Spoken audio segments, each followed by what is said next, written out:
Shalom, selamat pagi buat anak didik kami kelas 5 SD Pondok Daun. Apa kabar semuanya? Ibu harap kalian dalam keadaan baik-baik saja. Baiklah, kita akan masuk pada materi pembelajaran kita, pelajaran 13, tentang jadilah berkat bagi sesama. Anak-anakku yang terkasih, untuk menjadi berkat bagi sesama, tidak harus menunggu kaya.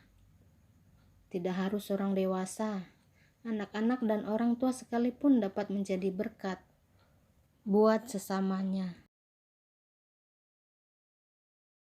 Anak-anak, hari ini kita mau belajar kisah nyata dari seorang tukang becak yang berhati mulia yang bernama Bai Pangli. Ia menghabiskan seluruh hidupnya untuk menjadi berkat bagi sesamanya. Ibu berharap kalian menyimak tayangan video tentang kisah hidup Bai Pangli dengan baik. Selamat menyaksikan tayangan berikut ini.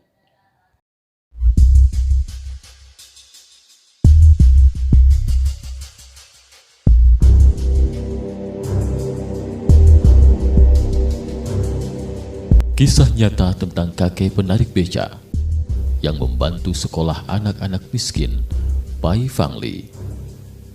Pengusaha besar pun tidak akan bisa menandingi kakek ini.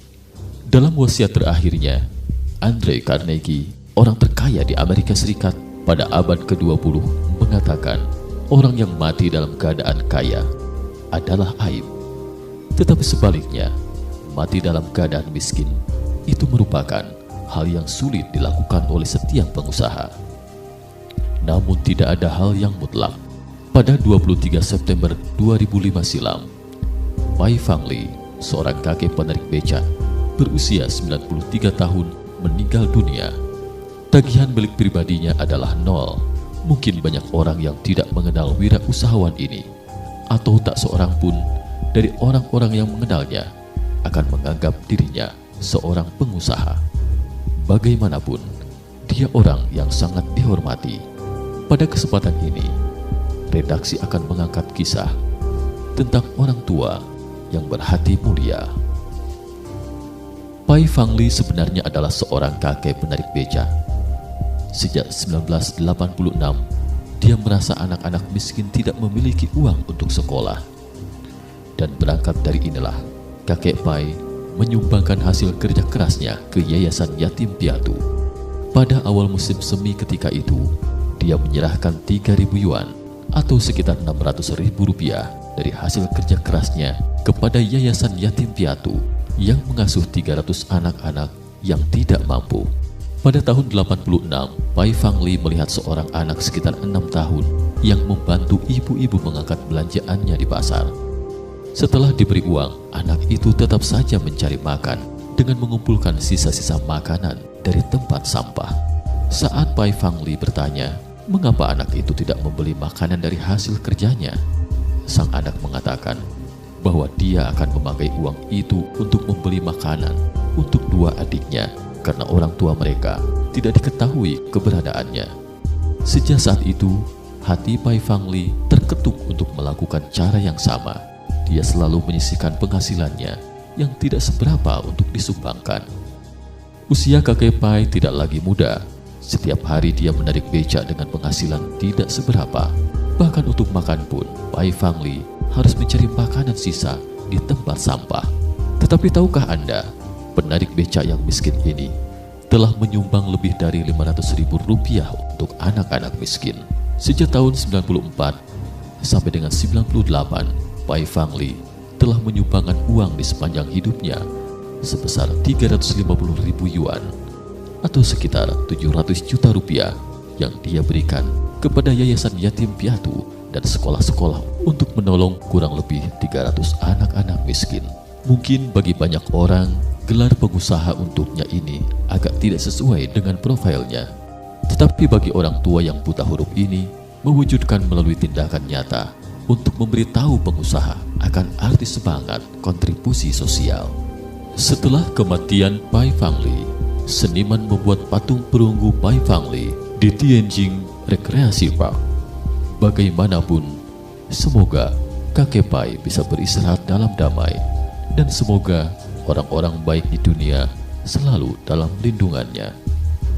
Kisah nyata dari penarik beca tua ini bisa menjadi pelajaran bagi kita semua.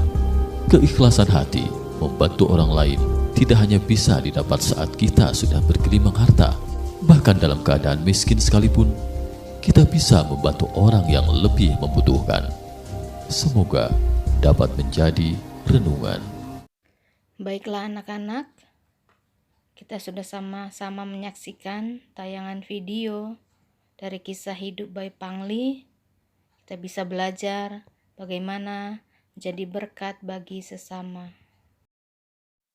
Nah anak-anak, selain kisah hidup Bayi Pangli, kita juga mau belajar kisah janda miskin yang dicatat dalam Alkitab dalam Lukas 21 ayat 1-4.